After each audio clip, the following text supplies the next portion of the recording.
What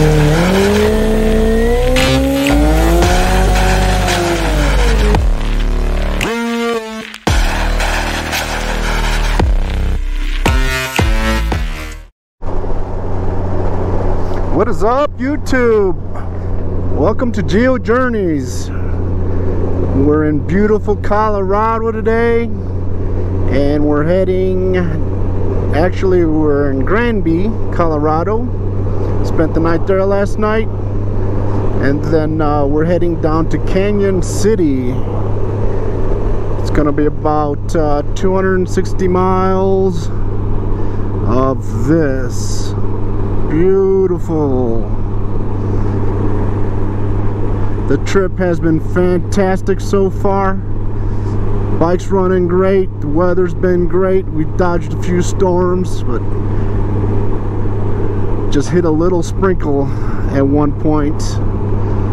So the weather, temperature wise, has been perfect. Mid 60s to upper 70s. Nothing better to ask for. So this is Highway 40 heading south, and we're gonna try to make it to Royal Gorge today.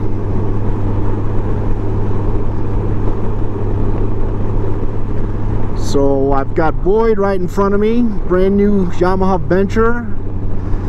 He's used to riding a Tenere cross country.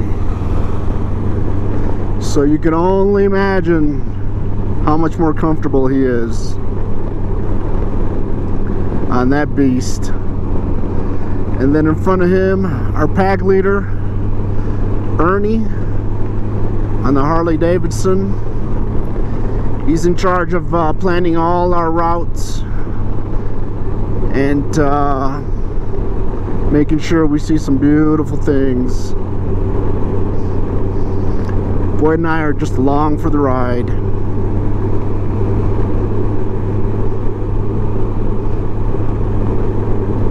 The highest elevation we reached yesterday was around 8,000 feet.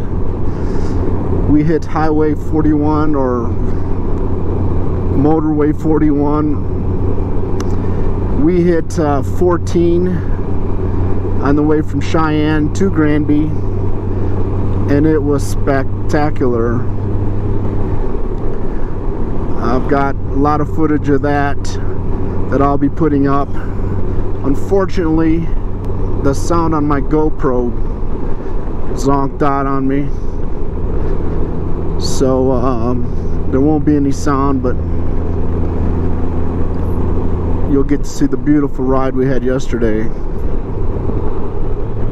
Oh, nice little turn here. Unexpected. But then again, you're in the mountains. What are you gonna expect, right?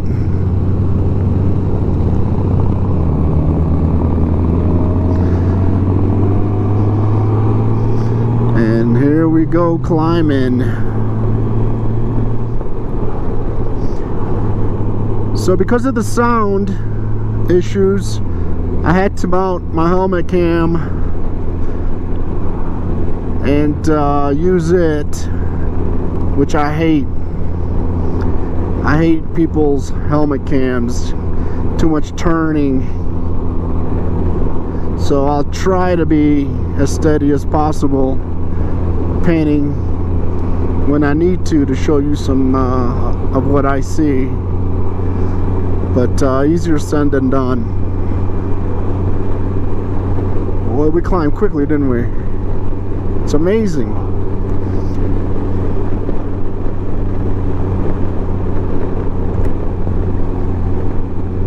'14 was beautiful. The road ran right beside a river the whole way. It would flip from one side to the other, and so the mountain with no shoulder was on one side, and then the river on the other side. So very beautiful.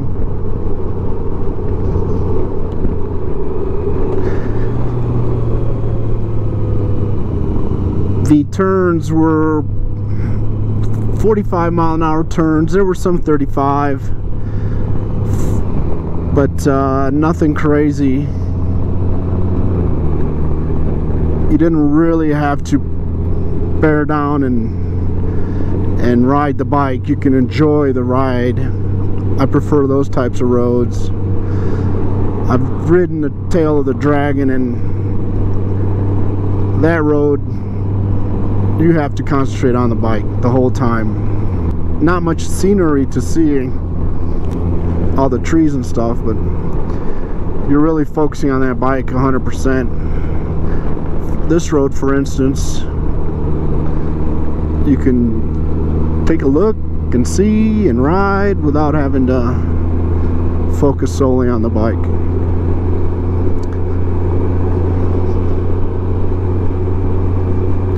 So it's August and there's still some snow out there. It's funny how that tree line just suddenly ends. Like someone just drew a line and dared the trees to cross it, and they all fell in line.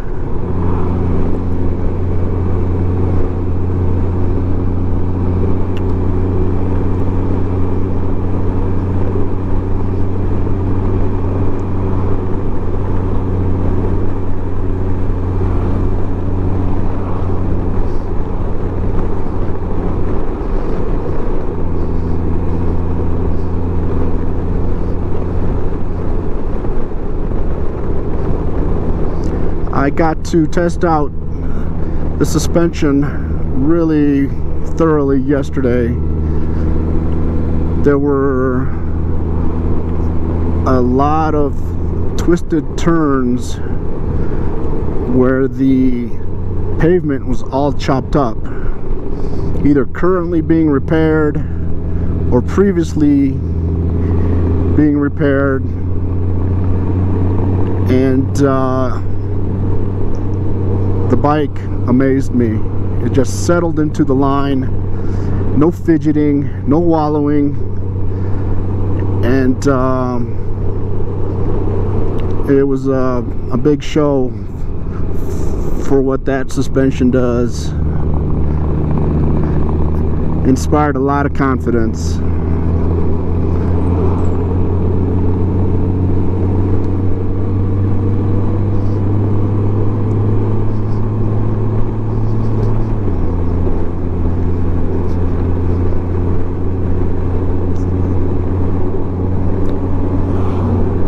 A lot of campers being pulled yesterday. Was Sunday, so that was kind of a pain. But with Ernie leading, we mostly do the speed limit or 5 over, so it wasn't a big deal. It forces me to slow down and enjoy the moment, which I need from time to time.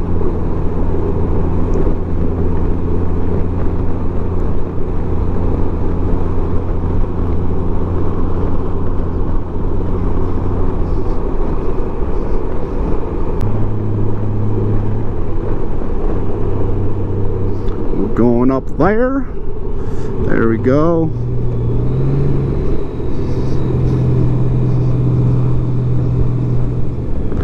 Ooh, big hole there in the middle.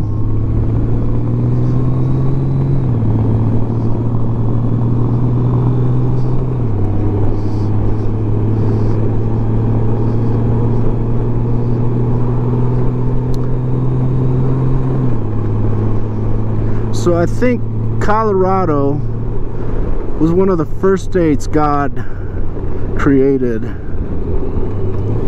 He put a lot of time and effort and thought into making it what it is. By the time he got to Indiana, I surmise he was a little tired and kind of threw some shit up there and said, hey, this is good enough.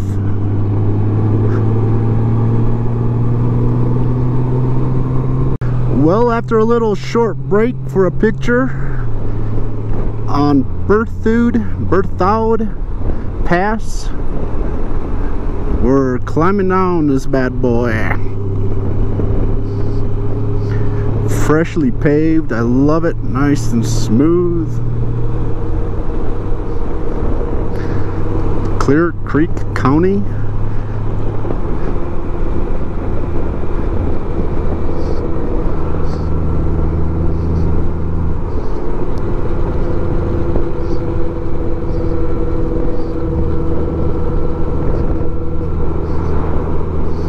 Hope I'm not making you guys sick by turning my head. It looks like a huge volcano crater. Like that thing just blew up one time.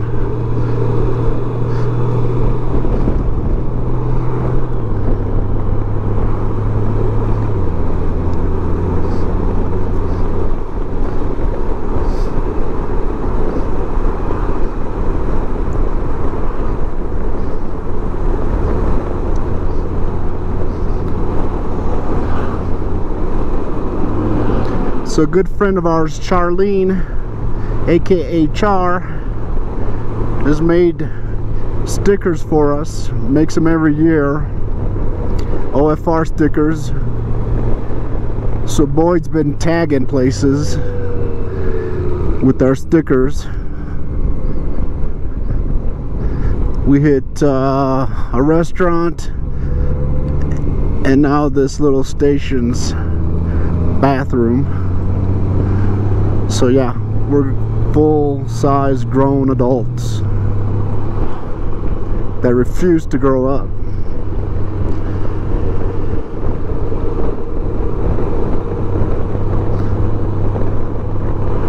Just feels so insignificant here. The grand size and scope of everything around us.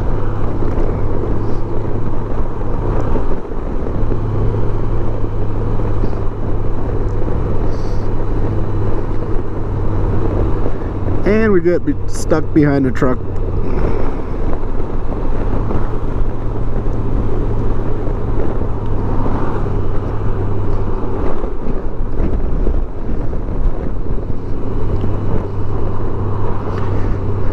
So following Ernie yesterday, doing speed limit and 5 above, I was able to register 53.9 miles per gallon. It was the first time I've been over 50. I'm not one that hounds the gas mileage. On the way here, on the way to meet these guys, I should say, I was lucky to get over 40, mostly around 39. But 53.9. When I filled up this morning, distance to empty read 330 miles. Pretty crazy.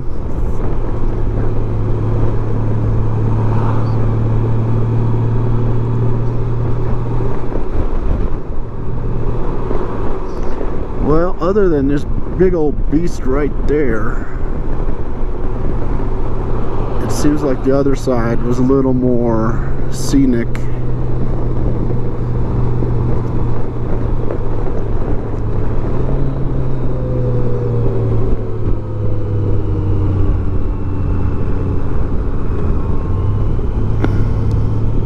I love it. Click a button, drop a gear.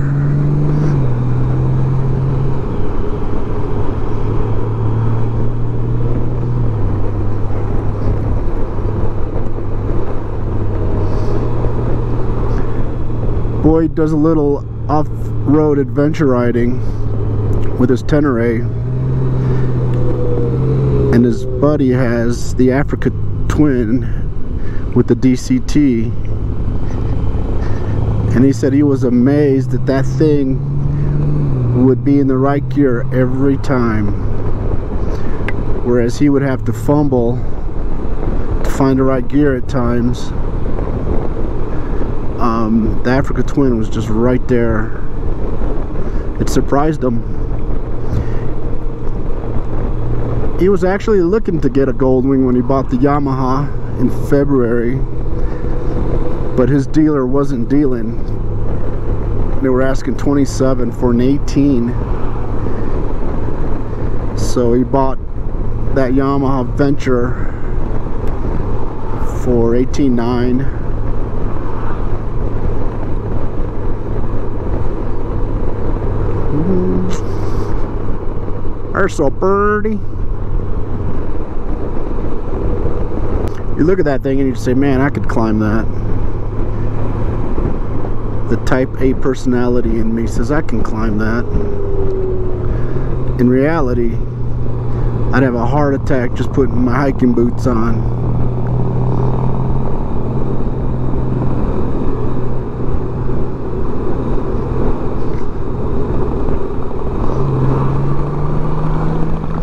Come on, man, hit it a little bit.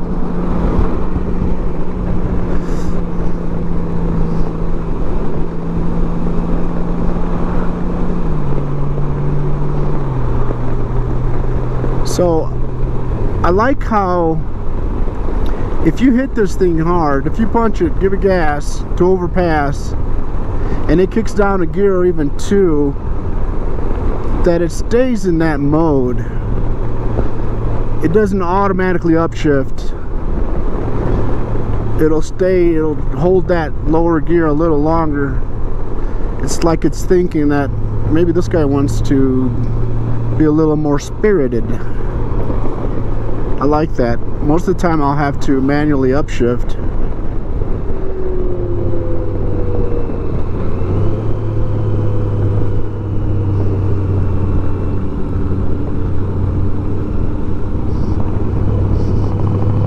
Oh, another pleasant surprise about this suspension.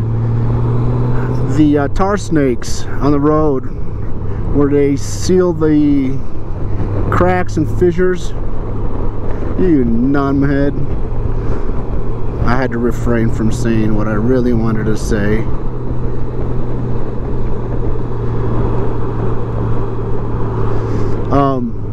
Before, the bike would follow those around. The front end would just kind of follow those little tar snakes. Now it doesn't. It just rides over them. It doesn't affect the front end at all.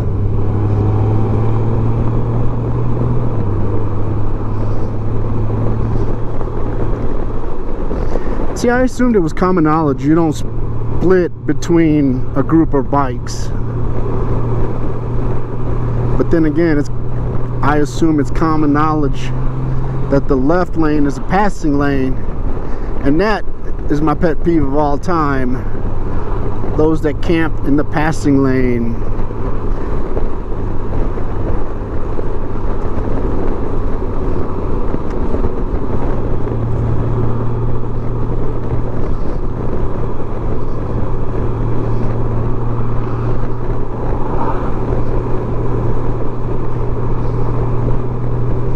So really, this guy right here is the first turd I've run into in this whole trip. Which, at the end of the ride each night, I go through that day's events, and it amazes me that I haven't run into any more turds. So, as bad as this was, it wasn't that bad. And if that's the worst that we see, I'll take it.